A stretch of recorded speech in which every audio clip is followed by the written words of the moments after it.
Hi hello friends, నమస్తే. Welcome to our channel aim study up YouTube channel. ఈరోజైతే Telugu academy బుక్స్లో ఉండేటువంటి ముఖ్యాంశాలను అయితే ఈరోజు 6th క్లాస్ సంబంధించిన అంశాలను అయితే తెలుసుకునే ప్రయత్నం చేద్దాం. ఇవన్నీ కూడాను ఏపీ టెట్ మరియు డిఎస్సి సంబంధించిన అభ్యర్థులకు ఎంతగానో ఉపయోగపడుతుంది. మరి డిఎస్సి కానీ టెట్ కానీ ఎక్కువగా మనకి అకాడమీ బుక్స్ నుంచే ప్రశ్నలు ఎక్కువగా వస్తాయి కాబట్టి మరి తెలుగు అకాడమీ బుక్స్లో ఉన్నటువంటి ముఖ్యమైన అంశాలని ర్యాపిడ్ రివిజన్లో భాగంగా మీకు అందించే ప్రయత్నం చేస్తున్నాను. ముఖ్యాంశాలను ఇస్తూ అందులో వచ్చేటువంటి బిట్స్ కూడాను తెలుగు అకాడమీ బుక్స్లో ఏ విధంగా అడుగుతున్నారో అనేటువంటిది కూడాను మీకు ప్రశ్నల రూపంలో కూడాను ప్రతి టాపిక్ పైన 6th క్లాస్ తెలుగు వాచకంలో ఉండేటువంటి ప్రతి ఒక్క టాపిక్ని అయితే మీకు అందించే ప్రయత్నం చేశాను. స్కిప్ చేయకుండా ఎండ్ వరకు అయితే చూసే ప్రయత్నం చేయండి. ఖచ్చితంగా ఈ వీడియో మీకు ఎంతగానో ఉపయోగపడుతుంది. ఒక 2 మార్కులు అయినా సరే చాలా వాల్యుబుల్ కాబట్టి ఈ టాపిక్ నుంచి మీకు ఒక 2 మార్కులు వస్తే అది మీకు ఎంతో యూస్ఫుల్ ఉంటుందని అయితే ఆశిస్తూ, మొదటిసారి మన ఛానల్ చూస్తున్నట్టయితే సబ్స్క్రైబ్ చేయండి. కొత్తవారైతే మరియు ఈ వీడియో నచ్చితే లైక్ చేయండి. మీ మిత్రులు కూడా ఉపయోగకరంగా ఉంటే షేర్ చేసి ప్రయత్నించండి. అలాగే మన యొక్క యూట్యూబ్ ఛానల్ కాకుండా పిఆర్ అకాడమీ యాప్ అనేటువంటిది డిస్క్రిప్షన్ లింక్ ఇవ్వడం జరిగింది. ఆ యాప్ని డౌన్లోడ్ చేసుకోండి. యూట్యూబ్ ఛానల్లో మీకు ఏ విధంగా అయితే క్లాసెస్ ఉంటున్నాయో ఆ విధంగానే మీకు చాలా చక్కగా కోడింగ్ విధానంలో తెలుగు అకాడమీ పుస్తకాలను అనుసరించి మీకు టెట్ డిఎస్ సంబంధించి తెలుగు అలాగే ట్రై మెథడ్కి సంబంధించిన క్లాసెస్ కావచ్చు, try subjects Telugu, psychology, English ఈ 3 సబ్జెక్ట్స్ కూడాను 90 మార్కులకు సంబంధించి మీకు అందుబాటులో అయితే కోర్స్ అయితే అందుబాటులో ఉంది. వెంటనే వెళ్ళి డౌన్లోడ్ చేసుకునే ప్రయత్నం చేయండి. మరి ఆలస్యం చేయకుండా టాపిక్లో అయితే వెళ్ళే ప్రయత్నం చేద్దాం. మొదటి తెలుగు వాచకంలో 6వ తరగతిలో మొదటి పాఠ్యాంశం అమ్మఒడి. మరి అమ్మఒడి పాఠ్యభాగ కవి ఎవరు అని అడిగితే కనుక బాడిగ వెంకట నరసింహారావు. ఎవరమ్మా? బాడిగ వెంకట నరసింహారావు. ఈయన ఎప్పుడు జన్మించారు, ఎక్కడ జన్మించారు అడిగితే కనుక 15/8/1913 కృష్ణా జిల్లాలోని కౌతరం అనేటువంటి గ్రామంలో జన్మించారు. ఎక్కడ జన్మించారు? బాడిగ వెంకట నరసింహారావు కృష్ణా జిల్లాలో జన్మించారు. ఈయన రాసిన రచనలు బాలరసాలు, పాలబడి పాటలు, ఆవు హరిశ్చంద్ర, బాలతనం, చిన్నారి లోకం, పూల బాలలు, ఋతువాణి వంటి 17 పుస్తకాలు అయితే రాయడం జరిగింది. ఎన్ని పుస్తకాలు రాశారు? 17 పుస్తకాలు బాలల కోసమే రాస్తారు కాబట్టి ఈయనను ఏమని పిలిచారంటే బాలబంధు అని కూడా ప్రసిద్ధులు అనమాట. ఓకేనమ్మా, రైట్. మరి ఈయన అనార్కలి అనేటువంటి నాటకంలో ధరించారు. వింజమూరి లక్ష్మీ నరసింహారావు గారు రాసినటువంటి అనార్కలి అనే నాటకంలో అనార్కలి పాత్ర ధరించారు కాబట్టి ఈయన్ని అనార్కలి నరసింహారావుగా ఖ్యాతి పొందారు. సో ఈయన అనార్కలి నరసింహారావు గారికి పిలుస్తారు. అలాగే బాడిగ వెంకట నరసింహారావు కాబట్టి బివి నరసింహారావు అని కూడాను పిలవడం జరుగుతుంది. అలాగే ఈయన బాలల కోసమే రచనలు చేస్తారు కాబట్టి బాలబంధు అని కూడాను చెప్పడం జరుగుతుంది. రైట్. నెక్స్ట్, ఈ యొక్క పాఠ్యాంశం దేనికోసం చెప్పబడింది అని అడిగితే కనుక ఈ పాఠ్యాంశం అనేటువంటిది మనకి అమ్మ యొక్క గొప్పతనాన్ని, అమ్మ ప్రేమను తెలియజేయడమే ఈ పాఠ్యాంశం యొక్క ముఖ్య ఉద్దేశంగా చెప్పచ్చు. అమ్మ యొక్క గొప్పతనాన్ని మరియు అమ్మ యొక్క ప్రేమను తెలియజేయడమే ఈ పాఠ్యాంశం యొక్క ఇతివృత్తంగా చెప్పచ్చు. ఇక్కడ ఇచ్చారు చూడండి, అమ్మ ప్రేమను గొప్పతనాన్ని తెలియజేయడమే ఈ పాఠ్యాంశం యొక్క ఇతివృత్తం. ప్రశ్న ఏ విధంగా రావచ్చు? అమ్మఒడి పాఠ్యాంశం యొక్క ఇతివృత్తం ఏమిటి అని అడిగితే కనుక ఇతివృత్తం అమ్మ ప్రేమ, అమ్మ గొప్పతనాన్ని తెలియజేయడం. నెక్స్ట్, అమ్మఒడిలో ఎన్నో సంగతి నేర్పిన తొలి గురువు అమ్మ, ఆది గురువు అంటారు. అమ్మ చెప్పే మంచి మాటలు ఎప్పుడు ఉపకరించే తెలివితేటలను ఇస్తాయి. అమ్మ మాటలు మనల్ని ఎప్పుడు కూడాను తెలివితేటలను ఇచ్చేలా చేస్తాయి. అలాగే అమ్మ ప్రేమ ఉత్తమమైనది, శుభకరమైనది, అన్నిటినీ సమకూరుస్తుంది అమ్మే. అమ్మ పాదాలు తాకిన నేల పండించే పొలము లాంటిది, శుభాలు పండించే పొలం లాంటిది. అమ్మ పాదాలు ఎక్కడైతే తాకుతాయో అక్కడ మనకి శుభాలను అలాగే పండించే పొలం లాంటిది అని చెప్పొచ్చు అనమాట. రైట్. ఇక విద్యార్థికి తొలి గురువు ఎవరు? విద్యార్థికి తొలి గురువు, ఇందులోనే ప్రశ్నలు ఇచ్చారు. విద్యార్థికి తొలి గురువు ఎవరు అని అడిగారు.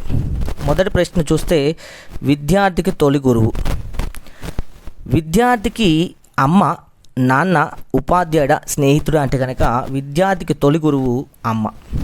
So option 1 right answer.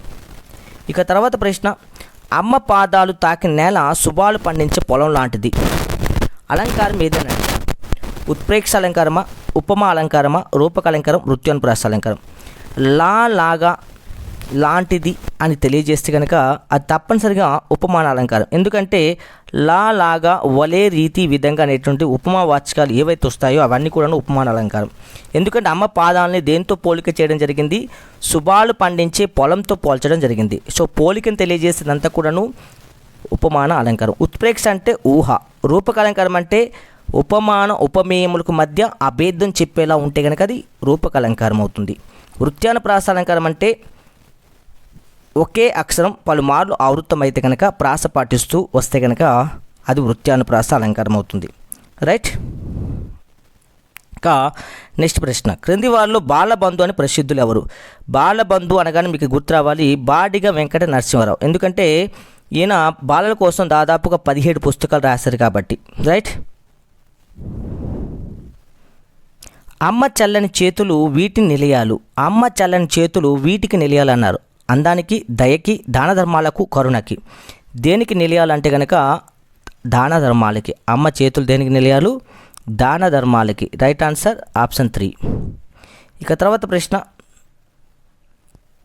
Amma Vodi పాట మాత్రంగా క్రింది వాక్యాలు జతపరచండి అన్నారు. అమ్మ చెప్పే మాటలు, అమ్మ పెదవుల చిరునవ్వు, దాన ధర్మాలకు నిలయాలు. వీటిని ఇటువైపు ఉండేటువంటి యారాలలో జతపరచండి అన్నారు. అమ్మ చెప్పే మాటలు దేనితో సమానం అంటే కనుక ఎల్లప్పుడూ ఉపకరించే తెలివితేటలు అన్నారు. రైట్ ఆన్సరా? ఎస్. అమ్మ పెదవులపై చిరునవ్వు, అమ్మ పెదవులపై చిరునవ్వు ఎప్పుడు కూడా నిరంతరం తెలివినిస్తుంది. అలాగే దాన ధర్మాలకు నిలయాలు, అమ్మ చల్లని చేతులు. సో రైట్ ఆన్సర్ ఏదవుతుంది? Option 1 right answer. ఈ ఆ రైట్ నానా? నెక్స్ట్ ప్రశ్న, విద్యార్థికి ప్రత్యక్ష దైవం ఎవరు? విద్యార్థికి ప్రత్యక్ష దైవం ఎవరు అని అడిగారు. విద్యార్థికి ప్రత్యక్ష దైవం ఉపాధ్యాయుడ, తల్లి, తండ్రి. సో రైట్ ఆన్సర్ ఆప్షన్ 3 తల్లి. తల్లి ప్రత్యక్ష దైవం. నాన్న నా పాలిట కల్పవృక్షం. అలంకారం గుర్తించండి. రూపక అలంకారం, ఉత్ప్రేక్ష అలంకారం, ఉపమాన అలంకారం, యమక అలంకారం. రైట్ ఆన్సర్ ఆప్షన్ 1 రూపక అలంకారం. నాన్న నా పాలిట కల్పవృక్షం. ఇక్కడ నాన్నను కల్పవృక్షాన్ని ఒక్కటిగా చేసి భేదం లేకుండా ఒక అలంకారయుక్తంగా వాక్యాన్ని చెప్పడం జరిగింది. అంటే నాన్న ఉపమేయం, కల్పవృక్షం ఉపమానం. ఈ రెండింటి మధ్య భేదం ఉన్నప్పుడు కూడాను భేదం లేకుండా చెప్పబడింది కాబట్టి ఇది రూపక అలంకారం. రైట్. అమ్మ చేతులు దాన ధర్మాలకు నిలయాలు. గీత గీసిన పదం ఏ సమాసమో గుర్తించండి. సో దాన ధర్మాలకు నిలయాలు అనేటువంటి ప్రశ్న దేనికి ఏ సమాసము గుర్తించండి అన్నారు. ద్విగు సమాసం అంటే మీకు గుర్తు రావాలి. ద్విగు అనగానే సంఖ్యావాచకం ప్రధానంగా ఉండాలి. ఇక ద్వంద్వ అంటే 2 నామవాచకాలు ఉండాలి. అవ్యయభావం అంటే ఇక్కడ అవ్యయం అంటే వ్యయం లేనటువంటిది అని అర్థం అనమాట. షష్ఠి తత్వ సమాసం అంటే కిన్ కున్ యొక్క లోపల రావాలి. సో దాన ధర్మాలు అంటే దానమును ధర్మమును. సో ఈ రెండు కూడాను ద్వంద్వ సమాసం అవుతుంది. ఈ రెండు కూడాను నామవాచకలే కాబట్టి ఇది ద్వంద్వ సమాసం. నెక్స్ట్, అనార్కలి నాటక రచయిత ఎవరు అన్నారు. అనార్కలి నాటకంలో ధరించింది బివి నరసింహారావు. అనార్కలి పాత్రను ధరించారు కాబట్టి ఇది కాదు.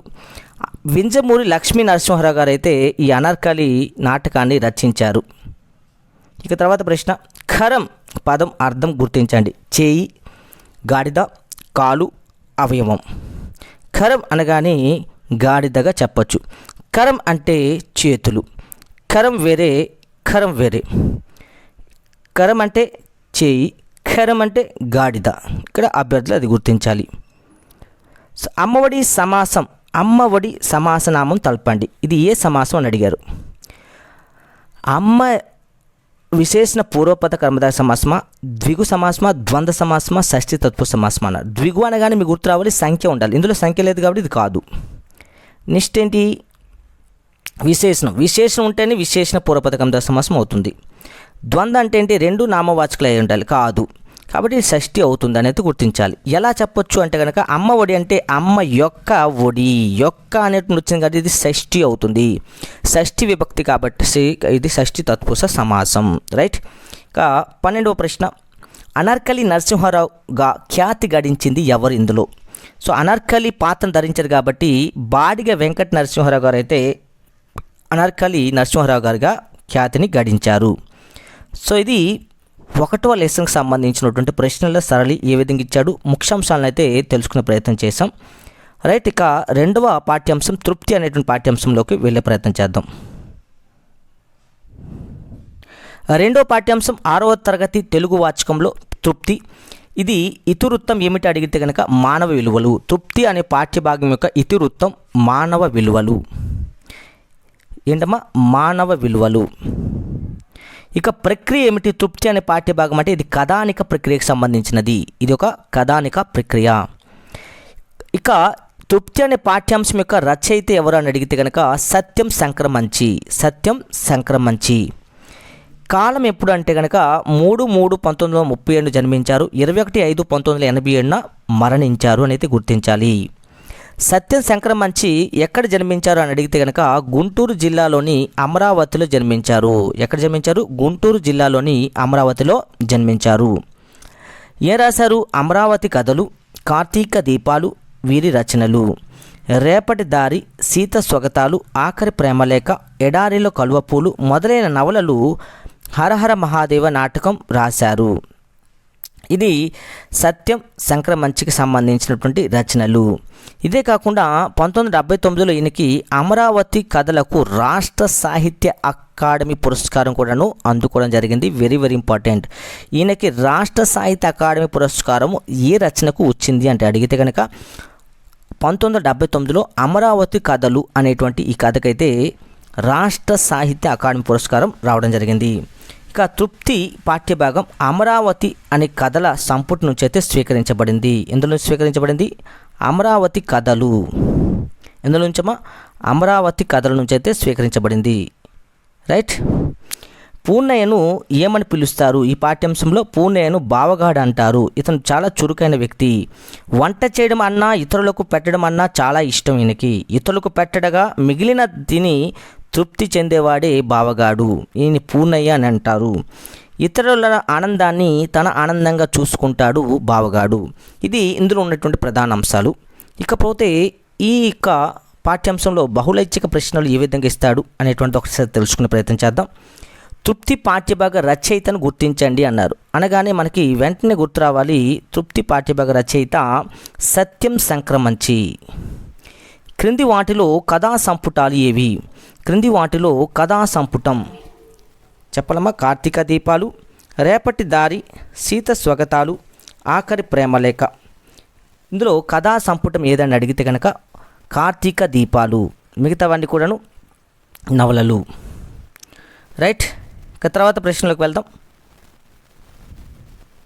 ఎస్, నెక్స్ట్ ప్రశ్న. 1979లో రాష్ట్ర సాహిత్య అకాడమీ అవార్డు అందుకున్న రచయిత. ఎస్, రాష్ట్ర సాహిత్య అకాడమీ అవార్డు ఇప్పుడే చెప్పుకున్నాము దేనికి వచ్చింది అనేటువంటిది. రైట్ ఆన్సర్ అమరావతి కథలు అనేటువంటి దీనికైతే రాష్ట్ర సాహిత్య అకాడమీ అవార్డు వచ్చింది సత్యం సంక్రమంచికి. తృప్తి పాఠ్యభాగం పూర్ణయ్యను ఇలా అంటారు. పాఠ్యభాగం ఏమని పిలుస్తారు? ఇప్పుడే చెప్పుకున్నాం మనం, బావగాడ్ అంటారు. ఏమంటారు? బావగాడ్ అంటారు. తృప్తి పాఠ్యభాగం ఏ ప్రక్రియకు చెందింది? ఇప్పుడే చెప్పమ్మా. తృప్తి పాఠ్యభాగం అనేటువంటి ఒక కథానిక ప్రక్రియ. నెక్స్ట్ ప్రశ్న. సత్యం సంక్రమంచి జన్మస్థలం ఏది? సత్యం సంక్రమంచి యొక్క జన్మస్థలం ఏదంటే కనుక రైట్ ఆన్సర్ గుంటూరు జిల్లాలోని అమరావతిలో జన్మించారని అయితే మనం చెప్పుకోవడం జరిగింది. గుంటూరు జిల్లా అమరావతి. రైట్. ఇక తర్వాత పూర్ణయ్య బావగాడు అంటారు.